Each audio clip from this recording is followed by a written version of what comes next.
Dans les terres rouges du Soudano-Sahélien, là où le vent transporte la poussière comme un murmure des anciens, se trouvait un village nommé Ndem, un village vivant, vibrant, chaud, mais aussi marqué par des traditions parfois plus lourdes que la terre elle-même.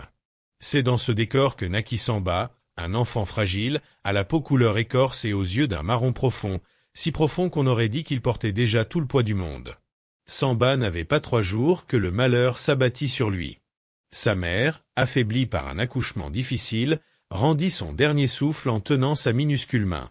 Son père, rongé par la culpabilité et les rumeurs, fut accusé d'avoir provoqué la mort de sa femme en refusant de faire appel aux guérisseurs du village. Incapable de supporter la honte, il disparut dans la nuit, sans laisser de traces. Samba devint alors l'enfant sans mère et sans père. Dans un village où la solidarité était une valeur sacrée, il était difficile de comprendre pourquoi personne ne voulut de lui. Mais la rumeur, elle, court plus vite que l'harmattan. On disait que Samba était un enfant maudit, un enfant né sous une lune voilée, un enfant dont la venue s'était accompagnée du hurlement des hyènes et de la chute d'un grand baobab. Les plus âgés affirmaient avoir vu dans ses yeux un destin que même les esprits craignent de toucher. Alors, il fut confié à la vieille YY Fatou, une femme au cœur immense mais aux moyens fragiles. Elle l'aimait, oui, mais elle était vieillissante, et le village, lui, refusait de l'aider. L'enfant grandit donc dans un mélange de tendresse et de privation. Très tôt, Samba apprit ce que signifiait regarder les autres enfants aller à l'école pendant que lui parcourait les bois pour ramasser du bois mort. Il apprit ce que signifiait manger une seule fois par jour. Il apprit surtout ce que signifiait être pointé du doigt pour une faute qu'il n'avait jamais commise. Les enfants du village se moquaient de lui. « Voilà le maudit !» criait-il en riant. Les adultes le regardaient avec méfiance. « N'approche pas trop. On ne sait jamais. » Pourtant, Samba ne se plaignait pas. Il avançait, tête basse, mais cœur fort. Il apprit à lire en récupérant des pages déchirées près de l'école. Le soir, à la lumière d'une lampe tempête, il déchiffrait les mots un par un, lentement, patiemment. Et, plus il apprenait, plus il comprenait une vérité simple. La connaissance pouvait être une arme, même entre les mains d'un enfant rejeté. À 12 ans, il savait déjà réparer des outils, comprendre les cycles des saisons, reconnaître les plantes médicinales et même prédire l'arrivée des pluies avec une précision troublante. Certains commençaient à murmurer. Cet enfant, il a quelque chose. Mais les murmures positifs, dans un village, sont vite étouffés par les vieilles peurs. Quand la saison sèche fut plus rude que prévu, certains affirmèrent que Samba était encore en cause. Les regards changèrent, plus durs, plus tranchants. On accusa l'enfant d'être un signe du mauvais sort. Un matin, Samba s'éloigna du village pour marcher seul, incapable de supporter davantage les mots piquants des habitants. Il gravit une dune de sable rouge et s'assit pour regarder le soleil se lever. La lumière se refléta dans ses yeux et il murmura « Si je veux leur prouver qu'ils ont tort, je dois devenir plus fort. » C'est à cet instant que débuta réellement son histoire. Pas l'histoire du maudit. Pas l'histoire du rejeté. Mais l'histoire d'un enfant prêt à transformer sa douleur en destin. Les années passèrent et Samba, désormais adolescent, avait grandi comme l'arbre qui survit à toutes les saisons, résilie, solide malgré les tempêtes. Il travaillait sans relâche, apprenait sans relâche, observait sans relâche. Chaque parole de YY Fatou, chaque geste des anciens, chaque détail du monde autour de lui devenait une leçon gravée dans son cœur. Puis arriva la grande sécheresse, la plus dure depuis des décennies. Les puits se vidaient un à un. Les récoltes brûlaient sous un soleil impitoyable. Les animaux mouraient. Les enfants toussaient. Le village de Ndem était au bord du chaos. Les anciens se réunirent. On consulta les marabouts, les chasseurs, les devins, mais aucune réponse ne venait. La panique s'installait. Et, comme toujours quand la peur domine, certains cherchèrent un responsable. Alors, de nouveau, les regards se tournèrent vers Samba. Depuis qu'il est né, les malheurs s'enchaînent. C'est un signe. On doit se protéger. Le murmure grandissait, comme un feu qui se propage. Mais ce que personne n'avait remarqué, c'est que Samba observait les terres. Il avait remarqué la couleur des nuages au loin, la direction des vents, la réaction de certains oiseaux migrateurs. Il avait aussi observé une fissure dans le sol non loin de la rivière asséchée, une fissure profonde, anormale. Samba comprenait que sous la sécheresse, il y avait autre chose. Quelque chose qui se préparait. 3 jours plus tard, alors que le ciel semblait immobile depuis des semaines, une série de grondements secoua la terre. Le sol trembla sous les pieds des habitants. Les calebasses tombèrent des étagères. Les enfants crièrent. Puis, d'un coup, un nuage noir apparut à l'horizon. Pas un nuage de pluie. Un nuage de poussière soulevé par une tempête qui avançait droit vers Endem. Les anciens paniquèrent. On n'a jamais vu une tempête pareille.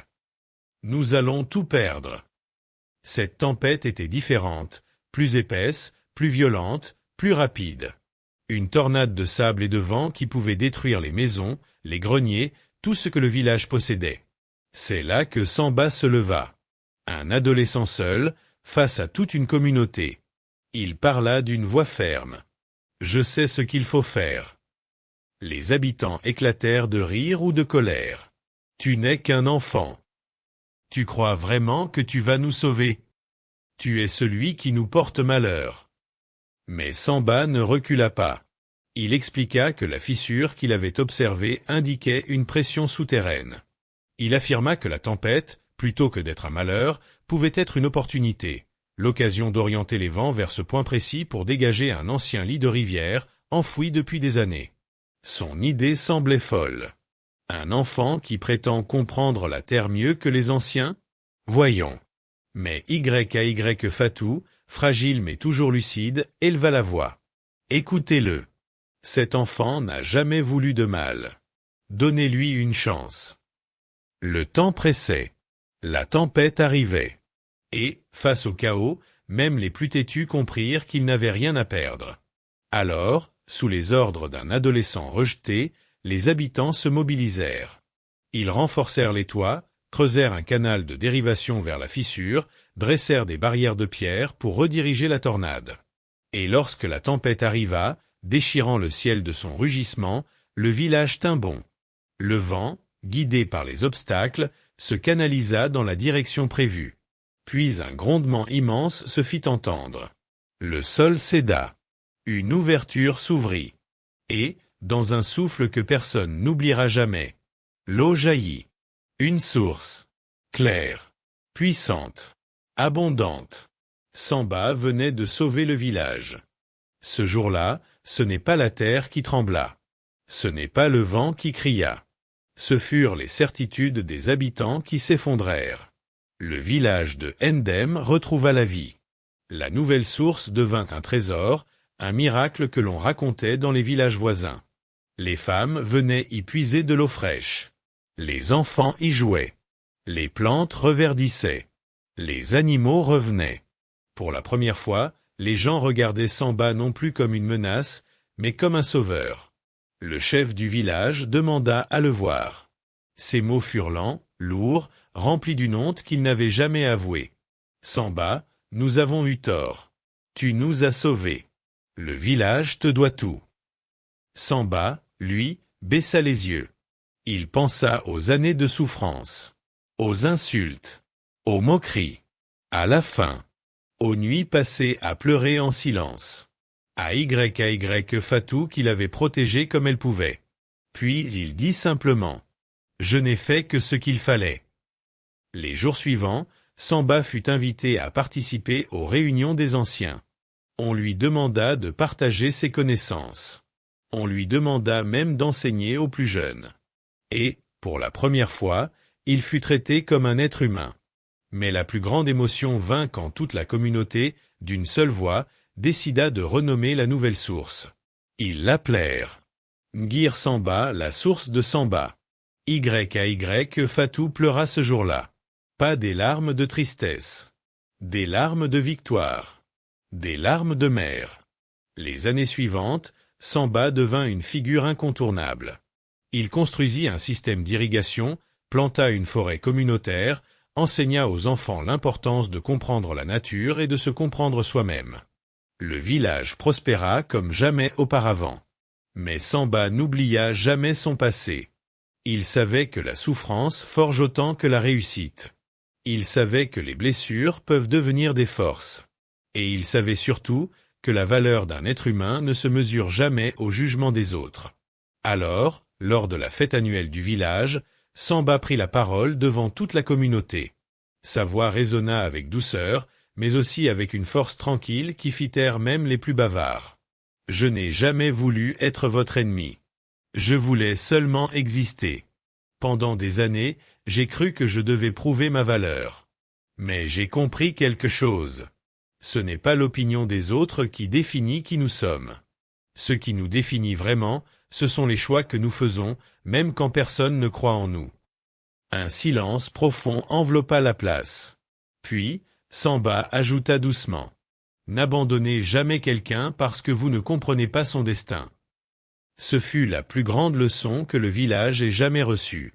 Une leçon née d'un enfant rejeté. Un enfant devenu l'espoir. Un enfant devenu symbole. Et, depuis ce jour, chaque fois que quelqu'un puisait l'eau claire de la source de Samba, il se souvenait d'une vérité simple. Ceux que l'on rejette aujourd'hui peuvent être ceux qui nous sauveront demain.